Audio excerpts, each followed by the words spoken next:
नमस्कार। आज है 4 मई 2021 और मैं हूं डॉक्टर प्रवीण झा। मैं इंग्लैंड के अस्पताल में कंसल्टेंट फिजिशियन हूं और मैंने 1 साल से ज़्यादा कोविड के मरीजों को मैनेज किया है। तो मैंने सोचा कि आज कुछ आपसे इन्फॉर्मेशन शेयर करूं, क्योंकि मैं देख रहा हूं इंडिया में काफ़ी लोग जो हैं उनको अस्पताल का बेड नहीं मिलता है, ऑक्सीजन की कमी है और घर में इलाज करा रहे हैं। लोग मेरे से संपर्क करते हैं, तो मैंने सोचा कि मैं ऐसे वीडियो के मार्फत आप सबसे शेयर करूँ।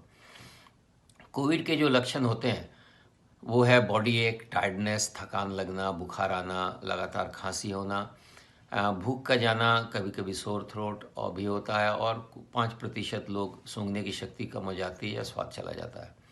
तो ये सारे लक्षण हैं कोविड के। और आज के समय में अगर हो यानी आपको कोविड है, अगर संभव हो तो आप RT-PCR करा लें। अगर RT-PCR भी नेगेटिव हो इसका ये मतलब नहीं कि कोविड नहीं है। तो देखिए, अगर 100 लोगों को लें तो 80% लोग जो है उन्हें माइल्ड सिम्टम या कोई सिम्टम नहीं होता है कोविड होने के बाद। तो इसलिए आपको पैनिक होने की ज़रूरत नहीं है अगर आपको कोविड के लक्षण आते हैं, क्योंकि आप हो सकता है उस 80% में हो जिन्हें माइल्ड सिम्टम है और जिन्हें कोई स्पेसिफिक इलाज की ज़रूरत नहीं है और न जांच कराने की ज़रूरत है। आपको घबरा करके न CT स्कैन की आवश्यकता है, न महंगे महंगे ब्लड टेस्ट जैसे D-डायमर, CRP, फेरिटिन और इंटरल्यूकिन-6 की ज़रूरत है। तो इन सब की कोई आवश्यकता नहीं है। माइल्ड सिम्टम के लिए आपको कुछ नहीं करना है, बस पैरासीटामोल की गोली लें। आप 4 ग्राम तक दिन भर में ले सकते हैं। इंडिया में मैंने देखा है लोग 500 मिलीग्राम की एक गोली 4 बार लेते हैं, जबकि यहाँ हम इंग्लैंड में 1 ग्राम गोली खिलाते हैं 4 दफ़े।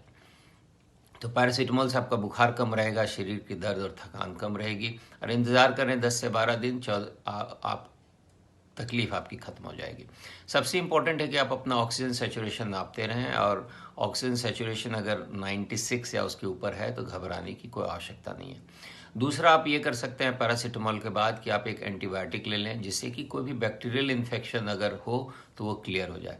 इसके लिए azithromycin 500 milligram 1 tablet daily for 5 days या डॉक्सीसाइक्लिन 100 मिलीग्राम कैप्सूल आप सुबह शाम 5 से 7 दिन ले सकते हैं। तीसरी, आपको कोई दवा लेने की ज़रूरत नहीं है, क्योंकि वो काम नहीं करती है। हाँ, लोग जिंक, विटामिन C और विटामिन D एडवोकेट करते हैं, वो एज ए न्यूट्रिशनल सप्लीमेंट आप ले सकते हैं, लेकिन उनका एक्यूट ट्रीटमेंट में कोई फ़ायदा नहीं होता है।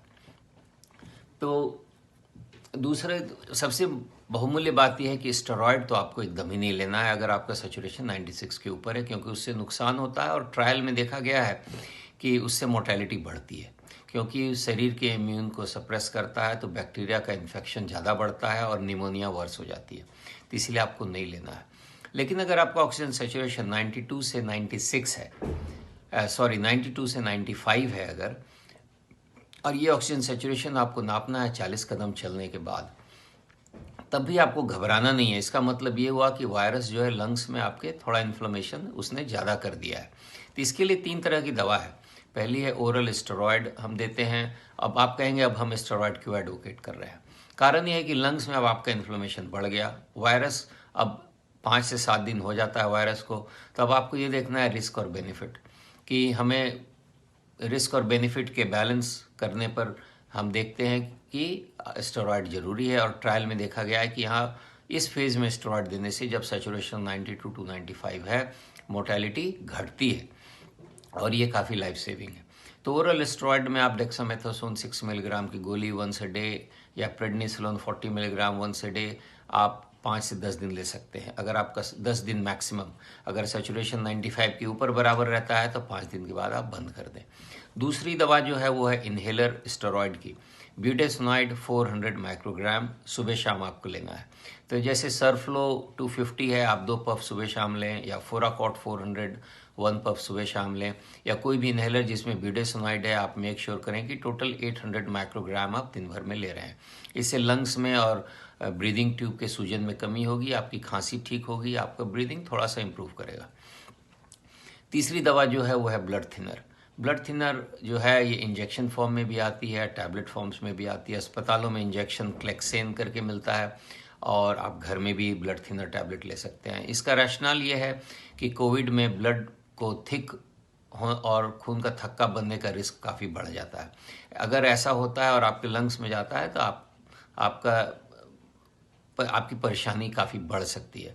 तो इसीलिए ब्लड थिनर जो हम इस्तेमाल करते हैं, वो जो घर में हम एडवोकेट करेंगे, वो है रिवारोक्सेबन 15 मिलीग्राम सुबह शाम 21 दिन तक, या फिर एपिक्सेबैन 10 मिलीग्राम सुबह शाम 7 दिन तक, फिर आप घटा दें 5 मिलीग्राम सुबह शाम आप देते रहें करीबन 3 से 4 हफ्ते तक।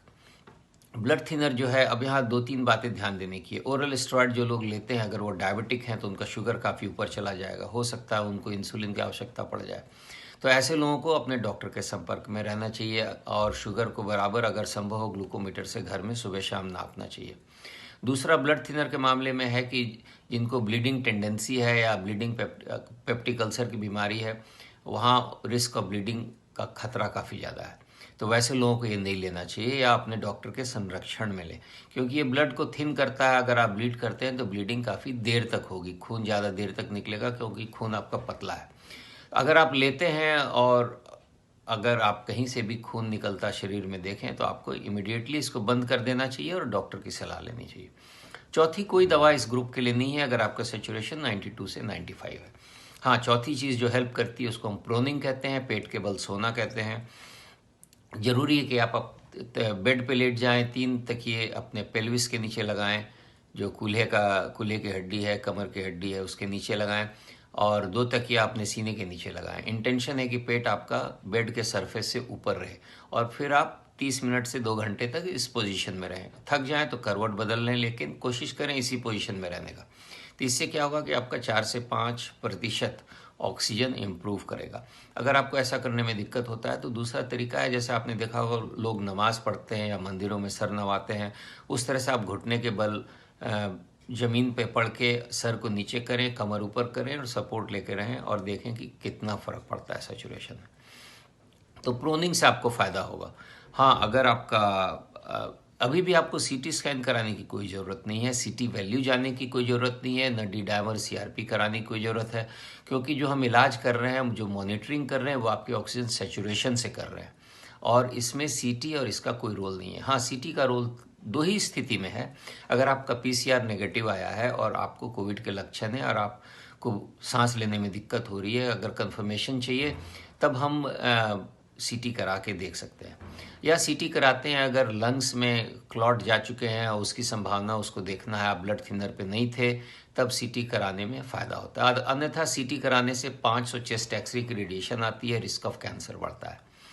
तो डी डायमर और सीआरपी ये सब कराने से कोई फ़ायदा नहीं होता है। शरीर में जैसे भी इन्फेक्शन रहेगा, इन्फ्लेमेशन बढ़ेगा, इनका लेवल बढ़ेगा, तो इससे इलाज में कोई फ़र्क नहीं पड़ता है।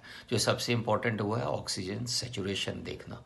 अगर आपका सैचुरेशन 92 के नीचे जाता है तो आपको बिना ऑक्सीजन के शायद परेशानी होगी, दिक्कतें होंगी, आपको अस्पताल में बेड की ज़रूरत होगी, तो आपको तब ज़रूर इधर उधर कॉल करना चाहिए और बेड अरेंज करने की कोशिश करनी चाहिए। जब आप अस्पताल में जाते हैं तो वहाँ आप देखेंगे कि वहाँ आपको रेमडेसिविर और टोसिलिजुमैब जैसी दवाओं के नाम लिए जाएंगे, लेकिन बहुत स्ट्रॉन्ग एविडेंस नहीं है कि इससे कोई फ़र्क पड़ता है। रेमडेसिविर आप ब्लैक में लोग लेते हैं, ब्लैक में ख़रीदते हैं, लेकिन उसकी आवश्यकता नहीं है, क्योंकि उससे केवल आपका length of duration of symptom जो है वही 15 दिन से घट के 10 दिन हो जाता है, लेकिन आपके मोर्टेलिटी उससे कम नहीं होती, आउटकम कम नहीं होता है। तो इसलिए आप घर में अगर हैं तो पैनिक ना करें, एक दूसरे सचेत रहें, मास्क लगाएं, डिस्टेंसिंग रखें और लोगों से, और इंतज़ार करें 10 से 12 दिन का और आपकी बीमारी ठीक हो जाएगी। दूसरे लोग पूछते हैं वैक्सीनेशन के बारे में, तो वैक्सीनेशन बहुत ज़रूरी है, आपके शरीर को लड़ने की क्षमता बढ़ाता है। कोविड अगर आपको होता भी है तो सिम्टम आपको माइल्ड होगा अगर आप फुल्ली वैक्सीनेटेड हैं। अगर आपको कोविड हो चुका है तो 30 दिन के बाद वैक्सीनेशन शुरू कर सकते हैं या दूसरा डोज आप ले सकते हैं। ठीक है, अपना ध्यान रखें और भय के वातावरण को कम करें और सचेत रहें और अवेयरनेस फैलाएं। Thank you very much.